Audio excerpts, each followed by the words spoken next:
My parents decided to offer my house to my irresponsible sister without even consulting me, expecting that I would continue to pay the mortgage while she lived there. Instead, I quietly sold the place, moved 300 miles away, and started a new life free from their emotional manipulation. At 29 years old, I had always been the family's safety net but never their priority. My entire life felt like a constant reminder that my sister, Sarah, who was 32, was the golden child, while I was merely the invisible son, the reliable backup plan. That was until I finally decided I was done being anyone's second choice. Looking back, I can pinpoint the exact moment when something inside me snapped. It wasn't when I overheard my parents telling my grandfather that Sarah needed the inheritance more because she struggled with stability, while I would always land on my feet. It wasn't even when they missed my college graduation because Sarah had a soccer game. No, it was the casual way they offered me up as a sacrifice, as if I wasn't even worth consulting. Growing up in Sarah's shadow was just my normal. While she received the latest gaming console, I got the hand-me-down version with sticky buttons. When Sarah made the junior varsity basketball team, my parents rearranged their schedules to attend every game. Meanwhile, when I made the honor roll for 4 consecutive years, my father taped my certificate to the refrigerator for exactly 3 days before it was replaced by Sarah's C+ in English, her first passing grade that semester. Sarah just needs more encouragement, my dad would explain when I asked why they never attended my debate competitions. You're so self-sufficient, Michael. You've always been our little adult. Little adult was code for we don't have to worry about you, so they didn't. I remember one particular debate tournament during my junior year. It was the state championships, and our team had made it to the finals for the first time in our school's history.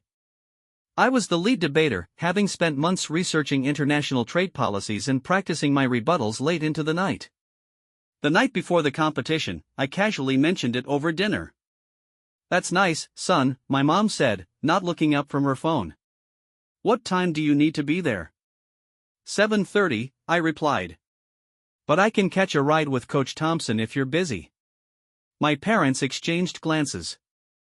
"Actually," Dad began, "Sarah has basketball practice tomorrow morning, and then we promised to take her shopping for new sneakers." I nodded, swallowing the disappointment that had become as familiar as the taste of breakfast. "No problem, I'll get a ride." The next day, as I stood at the podium delivering our team's closing statement, the argument that ultimately won us the championship, I scanned the audience. The seats reserved for my parents remained empty. Later, I would learn that Sarah's practice had been cancelled, but they decided to take her shopping anyway and then out for ice cream to cheer her up about the cancelled practice. The trophy I brought home that night sat on my desk for 2 weeks before my father finally noticed it. "Oh, you won," he said, sounding genuinely surprised. "That's wonderful, son." "Sarah, did you hear Michael won his debate thing?" Sarah grunted from the couch, not bothering to look up from her video game. Despite the constant backdrop of emotional neglect, I pushed forward. While Sarah dropped out of the state college they had paid for in full after just 3 semesters, I worked 2 jobs to put myself through school. I earned scholarships, graduated with honors, and landed a solid job at a financial consulting firm, slowly working my way up. The day I graduated, my parents arrived 45 minutes late to the ceremony, missing my walk across the stage. They had stopped to pick up Sarah, who had overslept despite having weeks to prepare for this day. In the photos from that afternoon, my graduation cap is slightly askew, my smile a bit too tight around the edges. Sarah stands between my parents, their arms around her as if she were the one who had just earned a degree.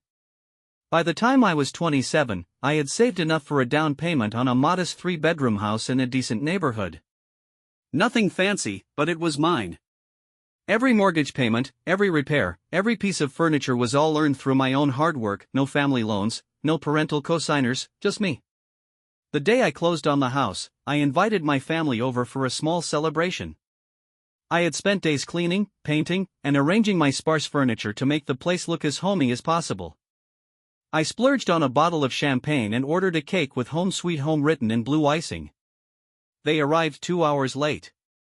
Sarah had gotten into an argument with her boyfriend, and my parents had spent the afternoon mediating between them. By the time they walked through my door, the champagne was warm, and care that I had worked 60-hour weeks for years to afford my modest lifestyle while Sarah received endless bailouts for her irresponsibility. Still, I kept showing up for Sunday dinners, holiday gatherings, and the occasional weeknight dinner when my mom would call and say, "It's been too long since we've seen you." I would arrive after a 10-hour workday to find Sarah and her boyfriend, Jake, already there, feet up on the coffee table, helping themselves to the beer I had brought last time. During one of these dinners, I watched as Sarah regaled our parents with tales of her latest failed venture, a dropshipping business that had collapsed after just 2 months. My father nodded sympathetically while my mother refilled her plate with extra helpings of pot roast.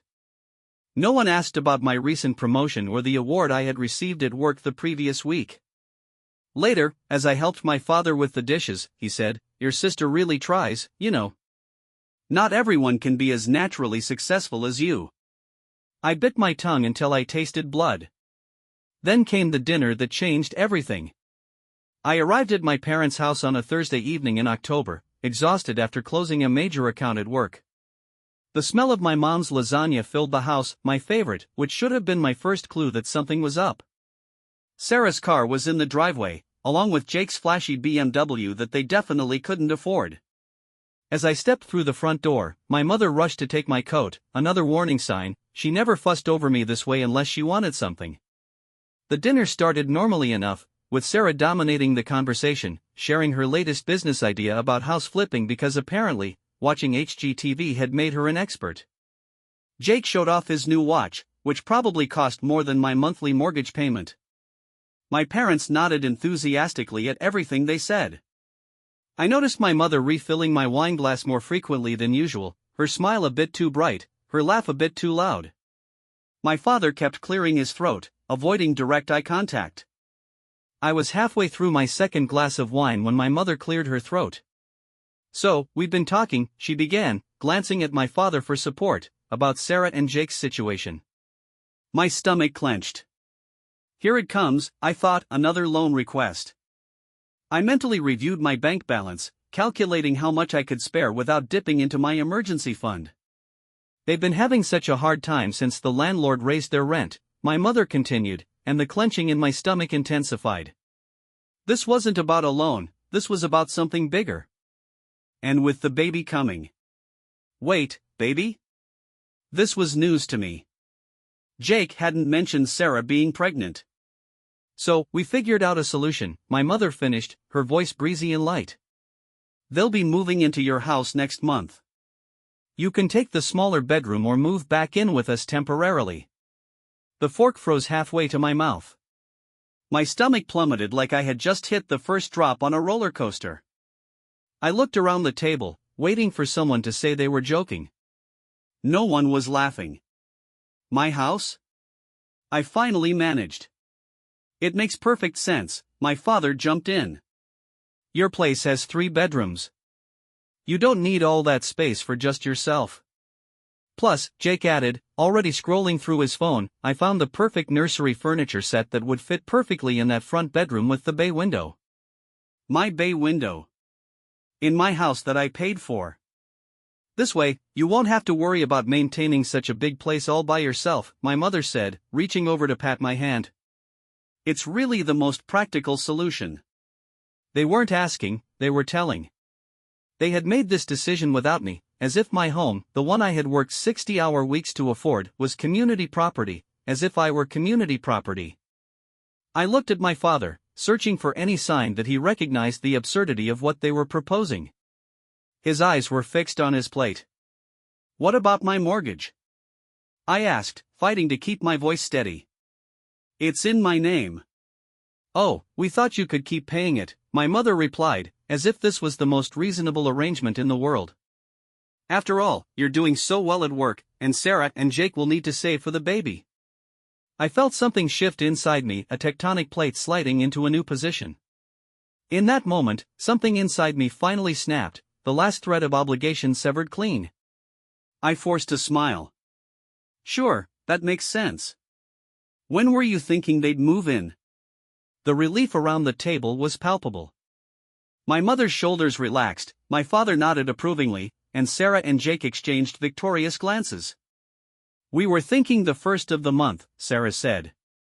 A 35% salary increase. The catch was that I needed to relocate to our Chicago office. I had been hesitating, unwilling to move away from the family that, despite everything, I still felt tethered to. But that tether had just been cut. I called my boss at 11:30 p.m. that night. "I'll take the Chicago position," I said without preamble when he answered. "That's fantastic, Michael," he replied, sounding surprised but pleased. "When can you start? How soon do you need me?" "Well, the sooner the better. The Hawkins account is floundering without leadership." 3 weeks, I said firmly. "I'll be there in 3 weeks." The timeline wasn't coincidental. The next morning, I called a realtor, not the one my parents knew, but a woman from the next town over. I listed my house at a competitive price, just slightly below market value to ensure a quick sale. The photos went up on Friday, and by Monday, I had 3 offers. By Wednesday, I had accepted an all-cash offer with a 21-day close. The timing was going to be perfect.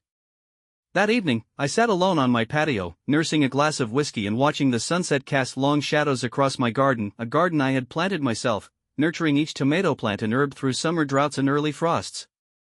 Now it would belong to strangers. Somehow, that felt better than imagining Jake tearing it out because it wasn't his aesthetic. For the next 2 weeks, I lived a double life. To my family, I was the compliant son preparing my house for Sarah and Jake's arrival. I mentioned getting rid of furniture to make room for the nursery, which explained the moving boxes and packed closets. I asked about paint colors and curtain preferences. I even invited Jake over to plan the space. He walked through my house like he already owned it, pointing out where his sectional would go, which walls he'd paint, and how he'd rip out the vegetable garden I had lovingly tended for 2 years because it was just not his aesthetic. "And this room," he said, stepping into my home office, the space where I had pulled countless all-nighters to build my career, "will need to clear this out completely. Sarah needs a yoga studio." I nodded, smiling until my cheeks hurt. "Of course, whatever you need." Every condescending comment, every entitled assumption made it easier to go through with my plan. Meanwhile, I was methodically dismantling my life in preparation for my escape. I transferred to a new bank, leaving just enough in my old accounts to avoid suspicion. I secured an apartment in Chicago, signing the lease electronically. I redirected my mail to a P.O. box. I sold what furniture I couldn't take and packed the rest into a storage unit under a different name. I told no one at work about my plans, except my boss and the HR department handling my transfer. I didn't post anything on social media. I became a ghost, preparing to vanish from one life and materialize in another. 3 days before closing, I took a business trip that was really a flight to Chicago to finalize my apartment setup. It was a modern one-bedroom with floor-to-ceiling windows overlooking the city. It cost more than my mortgage, but I could afford it with my new salary, and the view alone was worth every penny. Standing there, looking out at a skyline that held no memories, no expectations, I felt something unfamiliar: lightness. I came back long enough to sign the closing papers, collect my cashier's check, and load my remaining possessions into a U-Haul. As I locked the front door for the final time, I allowed myself one moment of grief, not for what I was losing, but for what I had never really had, a family that valued me as much as I valued them. On what should have been moving day for Sarah and Jake, I was already 300 miles away, settling into my new apartment with a view of Lake Michigan. I stood alone in my new living room, listening to the unfamiliar city sounds filtering through the windows. My phone buzzed incessantly on the kitchen counter, calls and texts from my family. I imagined the scene unfolding back home, Sarah and Jake arriving with their moving truck, perhaps my parents there to help, all of them standing confused on the front lawn as strangers carried furniture into what they thought was about to be Sarah's new house. I pictured their faces when the new owners explained that yes, they had just purchased the house from me, and no, I hadn't mentioned anything about family moving in. Yes, the sale was final, and no, they didn't know where I had gone. I let myself enjoy that mental image for a full minute before silencing my phone and unpacking my first box. The calls and texts kept coming. My mother's voice messages escalated from confusion to anger to tearful pleading. "Selfish. Even for you, uncle? Your grandfather would be ashamed of your selfishness, aunt. Your mother hasn't stopped crying since you pulled this stunt. Is that what you wanted?" One by one, they joined my blocked list. Each deletion felt like shedding another pound of dead weight I had been carrying for years. That weekend, I explored my new neighborhood, discovering a small bookstore where I spent hours browsing, a coffee shop where the barista remembered my name after just one visit, and a community garden looking for new members. I signed up immediately, thinking of the tomato plants I had left behind. For the first time in my adult life, I made plans based solely on what I wanted, not around my family's expectations or Sarah's latest crisis. The freedom was intoxicating. 2 weeks into my self-imposed exile, my former colleague, Jen, texted me. She wasn't close with my family but was close enough to have heard the gossip. "So, your sister and her pregnant self are living in your parents' basement. Your mom's telling everyone you had some kind of mental breakdown. Just thought you should know." I didn't respond, but I didn't block her either. Jen became my occasional window into the world I had left behind. A month later, she texted again. "Remember that crypto thing Sarah was into? Apparently, she put in a lot more than anyone knew, like a lot more." That didn't surprise me. Sarah had a talent for doubling down on bad decisions. What did surprise me was learning she had convinced my parents to invest their retirement savings in the same scheme, promising them guaranteed returns of 40% within 6 months. When the cryptocurrency took its first major dive, Sarah panicked. Instead of cutting her losses, she borrowed money from 3 different payday loan companies to buy the dip. She also maxed out 2 credit cards in my parents' names, cards they didn't know existed until the collection agencies started calling. By month 3, the situation had imploded completely. The cryptocurrency was revealed as an elaborate scam, and Sarah was facing potential legal trouble for some side hustle related to the scheme. My parents had taken out a second mortgage to cover her most pressing debts, and Jake was threatening to leave her. I felt a twinge of sympathy not for Sarah or my parents, but for the unborn child being dragged into their chaos. I sent an anonymous gift card for a baby supply store to Jake's mother's address. It was the only concession I made to the guilt that occasionally bubbled up. My new life in Chicago was everything I had hoped for. My job challenged me in ways my old position never had. I made friends who knew nothing about my family history, who saw me as the competent, confident man I was rather than the perpetual afterthought I had been. I dated casually, something I had rarely had time for before when family obligations consumed my weekends. I took cooking classes, joined a book club, and started training for a half marathon. With each new experience, each new connection, the grip of my past loosened a little more. 6 months after my escape, I received a letter forwarded from my old P.O. box. The return address was my grandfather's nursing home. Inside was a short note in his shaky handwriting. "Michael, I heard what happened. Your parents tell a different story than what I suspect is the truth. I always knew you were the strong one, the smart one. I'm sorry I let your parents convince me that Sarah needed more help in the will. They said you'd always land on your feet while she needed a safety net. I see now who really needed protection. I've changed my will. It's not much, but it's something. I'm proud of you for standing up for yourself. Love, Grandpa." I cried for the first time since leaving, not out of sadness or guilt, but because someone in my family had finally seen me. A week later, I sent my grandfather a postcard with a view of the Chicago skyline at sunset. I wrote nothing about my situation, just that I was happy and thinking of him. I didn't include a return address. I wasn't ready for that door to open completely. 9 months after my departure, Sarah and Jake's baby was born, a boy they named Michael, which Jen told me was Jake's idea of extending an olive branch. I sent another anonymous gift, a savings bond that would mature when little Michael turned 18. Attached was a note for college, no strings attached. I might have been done with my family, but I wasn't heartless. That baby deserved a chance, even if his parents were disasters. Around the 1-year mark, my phone lit up with an unfamiliar number. Against my better judgment, I answered. "Michael?" It was my mother's voice, tentative and small. I said nothing, just waited. "Please don't hang up," she rushed. "We need help. Your father had a minor heart attack last month.